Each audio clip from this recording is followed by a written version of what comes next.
नवी मुंबईतल्या ठाणे बेलापूर औद्योगिक क्षेत्रातील तब्बल 4,500 कंपन्यांना आखातील देशातल्या युद्धाचा हा फटका बसलेला आहे।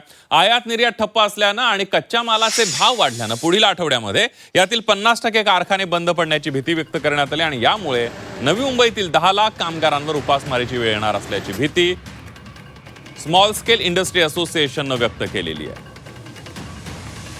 आपण बघतोय नवी मुंबईतल्या उद्योगांवर या सगळ्या आखाती देशातल्या युद्धाचा परिणाम होताना पाहायला मिळते। पुढल्या आठवड्यामध्ये 50% कारखाना बंद होण्याच्या मार्गावर आहे, तर 10 लाख कामगारांवर उपासमारीची वेळ येऊ शकते।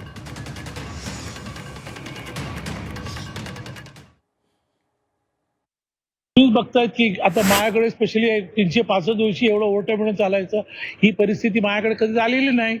आज तुम्ही 4 ठिकाणी जाऊन बसलात तर त्यांनी पण हेच सांगितलं, मला तर वर्कर तर सोडायचं नाहीये, वर्करला मला सांभाळून ठेवावं लागेल, त्याला मी 2 तास ओव्हरटाईम पण द्यावं लागेल, कारण नाहीतर ते सोडून गेले तर कंपनी पुढे काय चालणार आहे। आता वार समजा महिन्याभर थांबलं किंवा दीड महिने थांबलं, पण पुढे वर्कर कुठे थांबणार? हे वर्कर सगळे पळून जाणार, कारण त्याला जेवणाचा मेन जो आहे, जेवणाचा जो प्रश्न आहे तो मोठा प्रश्न आहे। आम्ही पगार देऊ कसंही करून, पण त्याला गॅसच नाही मिळत, हे नाही, चुला किती दिवस चालवणार, चुला करायला तो भाड्याने झोपडपट्टी असते, कुठे तिकडे आग लागायची चान्सेस आहेत। तर वर्कर लोकांची जी परिस्थिती आहे ती एकदम विकट आहे।